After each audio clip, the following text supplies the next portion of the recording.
Drought-stricken Nelson Mandela Bay is calling on Eskom to exempt the metro from rolling blackouts. The water woes in Gqeberha have been exacerbated by power cuts. A number of areas in the municipality have not had water for 2 days now.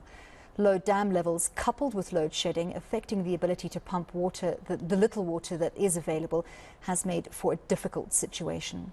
The municipality says it has written several letters to the power utility, but the engagements aren't moving fast enough. Nelson Mandela Bay's Director of Water Distribution, Tsatsire, joins us now. Thank you very much, Mr. Tsatsire, for your time this evening. The situation getting more and more dire by the day as dam levels continue to drop and the power cuts exacerbate the situation. So we all know that power cuts affect water pumping infrastructure, but how has this compounded the water crisis overall? Thank you very much. Thank you for the opportunity. Good evening to your viewers. Rightfully said, so, we continue to battle with drought, and obviously we have got, low dam levels as we speak.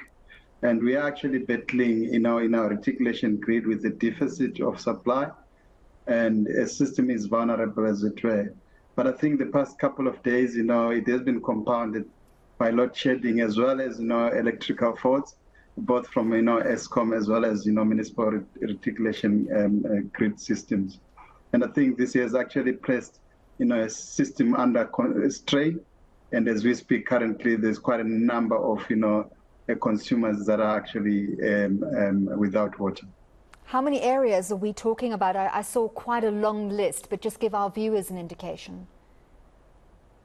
Look, we are looking at plus or minus, 48 suburbs, across the city, especially to the western and southern side of the city, that are affected. Most of our major bulk reservoirs currently, are empty, and we are trying, to replenish them. Most of, the electrical sites has been restored, and we hope that going into the weekend, we'll begin to recover. So Eskom has told us that we can see lower stages of load shedding or power cuts over the weekend. But obviously, 2 days without water, that has a massive impact on residents.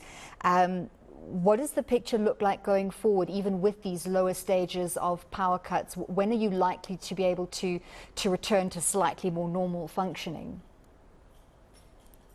Look, one of the biggest problems is that, one of our only plant that is on the Chrome system, that supply the western side is being load shedded. We cannot afford, to lose, production on that at any given point in time. So to load shed us, we continue to, put the system under strain. And I think we have actually been communicating with Eskom that they actually need to exempt us from that plant. And obviously, there are technical reasons or excuses that, it's embedded in the reticulation system. But obviously, our appeal is that it's one of our major lifelines. And I think at all times it should be actually operational. As a result, it's going to take us time to recover, especially the western side, if, we don't, if we get, to be load shedded, even at a very low stages. So you say you have been writing to Eskom, you've written a number of letters. Have you heard back from them yet about the feasibility or the likelihood of the request being granted? No, obviously, initially, the response was that, the system, the treatment plant is embedded in their distribution system, and it won't be able to exempt us from load shed, but they are looking for other technical solutions to actually implement on the system for them to be able to exempt us, but it might take, longer, and it in the short term, it won't assist us. Looking at the broader picture, it's obviously not just load shedding that's impacting Nelson Mandela Bay. You've got the drought as well.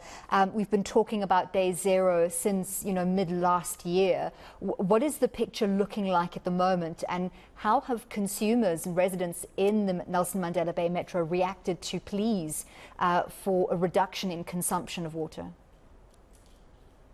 Yeah, look, the picture is not looking good. Our dams continue to decline. Currently we are sitting at, 11.92%. There is a decline, by at least, 0.5 on a week-to-week basis. And I think, our consumption as well hasn't actually decreased. We, in fact, has actually increased for the past couple of weeks from about 260 to about 297. And actually, this is putting quite a lot of strain, on our reticulation grid. And I think we continue to urge, residents to reduce consumption.